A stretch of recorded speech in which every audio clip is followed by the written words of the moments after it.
Hello बच्चों, मैं हरेंद्र कुशवाहा आपका टॉप एजुकेशन चैनल में स्वागत है।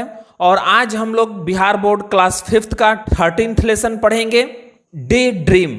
ड्रीम मतलब बच्चों स्वप्न, और डे मतलब दिन या दीवा। यानी डे ड्रीम का मतलब दीवा स्वप्न या काल्पनिक आनंद, या अपनी क्षमता से अधिक बड़ी बड़ी बातें सोचकर आनंद लेना। और बच्चों यह कहानी बंगला लोक कथा से ली गई है। तो यह कहानी यानी यह चैप्टर पढ़ने से पहले हम लोग वार्मर पढ़ेंगे। व्हाट इज डे ड्रीमिंग, यानी दीवा स्वप्न क्या है। Have you ever had a day dream, यानी क्या आपने कभी दीवा स्वप्न देखा है, यानी काल्पनिक आनंद लिया है। How is it different from the dream you may have had at night. Different मतलब बच्चों अलग। यदि हाँ तो दीवा स्वप्न रात्रि स्वप्न से किस प्रकार भिन्न है, यानी अलग है। Share your day dream with your friends. Friends मतलब बच्चों दोस्त, और शेयर मतलब साझा करना। आपने अपने दीवा स्वप्न यानी काल्पनिक आनंद का अपने दोस्तों के साथ शेयर करें, और हमें भी कमेंट बॉक्स में कमेंट करके बताएं। तो बच्चों इसके बाद अब हम लोग का चैप्टर है a poor family lived next door to Gopal Bhand. Next door मतलब बच्चों पड़ोसी, और फैमिली मतलब परिवार, पुअर मतलब गरीब। यानी गोपाल भंड के घर के बगल में एक गरीब परिवार रहता था। Both the husband and the wife were day dreamer. Day dreamer मतलब बच्चों दिन में स्वप्न देखने वाले, और हस्बैंड मतलब पति। यानी दोनों पति पत्नी दीवा स्वप्न देखा करते थे, यानी अपनी क्षमता से अधिक बड़ी बड़ी बातें सोचकर काल्पनिक आनंद लिया करते थे। One day Gopal over heard them talking, यानी गोपाल भंड ने एक दिन दोनों को आपस में बातचीत करते हुए सुना। The husband said when I get some money I am going to buy a cow. Buy मतलब बच्चों खरीदना, मनी मतलब रुपया या पैसा। यानी उसके पति ने अपनी पत्नी से कहा कि जब मेरे पास कुछ पैसे हो जाएंगे तो मैं एक गाय खरीदूंगा। लेकिन बच्चों वह इतना गरीब था कि एक गाय भी नहीं खरीद सकता था, लेकिन वह कल्पना करता था, सोचता था, सोच सोच करके आनंद उठाता था कि उसके पास एक गाय होगी। The wife said I'll milk the cow. Milk the cow मतलब बच्चों गाय दूहना, और आइल ये आई और सेल का शॉर्ट रूप है। यानी तब उसकी पत्नी कहती है कि मैं गाय को दूहूंगी। I'll have to get some pots. Pots मतलब बच्चों बर्तन, मुझे कुछ बर्तन खरीदने पड़ेंगे। The next day she went to the potter and bought pots. Bought मतलब बच्चों खरीदी, और पोर्टर मतलब कुम्हार जो बर्तन बनाते हैं। और वह अगले दिन कुम्हार यानी मिट्टी के बर्तन बनाने वाले के पास गई और कुछ बर्तन खरीद कर लाई। The husband asked what did you buy, यानी बच्चों उसका पति उससे पूछा कि ये सब क्या खरीद कर लाई हो। Oh these some pots, one for milk, one for butter milk, one for butter and one for ghee.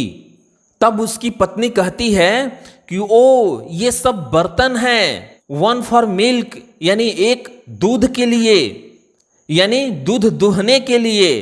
One for butter milk एक दही जमाने के लिए, यानी मट्ठा के लिए। वन फॉर बटर और एक मक्खन के लिए, एंड वन फॉर घी और एक घी के लिए।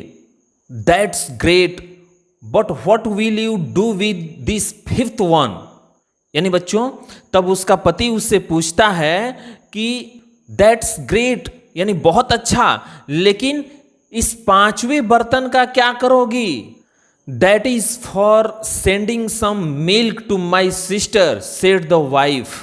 यानी बच्चों उसकी पत्नी कहती है कि इस पांचवें बर्तन में मैं अपनी बहन के पास दूध भेजूंगी। सेंडिंग मतलब भेजना। What sending milk to your sister? Since when has this been going on without even asking me?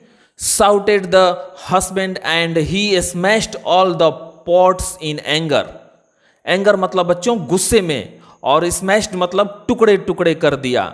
Shouted मतलब चिल्लाकर, asking मतलब पूछना. यानी तब उसका पति जोर से चिल्लाते हुए कहता है कि ये सब कब से चल रहा है कि तुम मुझसे बिना पूछे अपनी बहन के पास दूध भेजोगी? और गुस्से में पटक कर उसने सारे बर्तन टुकड़े टुकड़े कर दिए. The wife retorted, I take care of the cow and milk it. I do what I wish with the extra milk. Extra milk मतलब बच्चों बचे हुए दूध, और विश मतलब मेरी मर्जी. टेक केयर मतलब देखभाल करना, और रिटॉर्टेड मतलब मुंहतोड़ जवाब देना. यानी उसकी पत्नी मुंहतोड़ जवाब देते हुए कहती है कि मैं गाय की देखभाल करती हूं, उसे दूहती हूं, इसलिए बचे हुए दूध का मैं जो चाहे करूंगी, उससे तुम्हारा क्या? I work hard all day and buy a cow and you give away the milk to your sister. I'll kill you first, roared the husband and threw some pots and pans. Pans मतलब बच्चों कड़ाही, pots मतलब बर्तन, threw मतलब फेंकना, roared मतलब चिल्लाकर, और hard work मतलब कठिन परिश्रम करना. यानी उसका पति चिल्लाते हुए कहता है कि मैं दिन भर कठिन परिश्रम करके गाय खरीदूंगा और तुम इस गाय का दूध अपनी बहन को दोगी, इससे पहले मैं तुम्हें मार दूंगा. और गुस्से में उसने सारे बर्तन, तसला तसली, कड़ाही सब फेंक दिया. Gopal could not stop himself any more. Himself मतलब बच्चों वह स्वयं, और स्टॉप मतलब रोकना. यानी यह सब देखकर गोपाल भंड को रहा नहीं गया, वह अपने आप को रोक नहीं सका. He walked over to his neighbor's house and asked, "What the matter? Why are you throwing pots and pans around?" Around मतलब बच्चों इधर उधर, और pots and pans यानी बर्तन. Throwing मतलब फेंकना. What the matter मतलब क्या बात है. नेवर मतलब पड़ोसी, और वक्त मतलब गया. यानी वह अपने अधिकार का दुरुपयोग करते हुए अपने पड़ोसी के घर पहुंचा. यानी पड़ोसी के घर गया और पूछा क्या बात है, तुम तसला तसली कड़ाही ये सब इधर उधर क्यों फेंक रहे हो? This woman is giving away the milk from our cow to her sister. यानी उस महिला का पति गोपाल भंड से कहता है कि यह औरत हमारी गाय का दूध अपनी बहन को देने जा रही है. Your cow, Gopal asked. यानी बच्चों गोपाल भंड ने उसके पति से कहा तुम्हारी गाय? Yes, the one I am going to buy when I have enough money.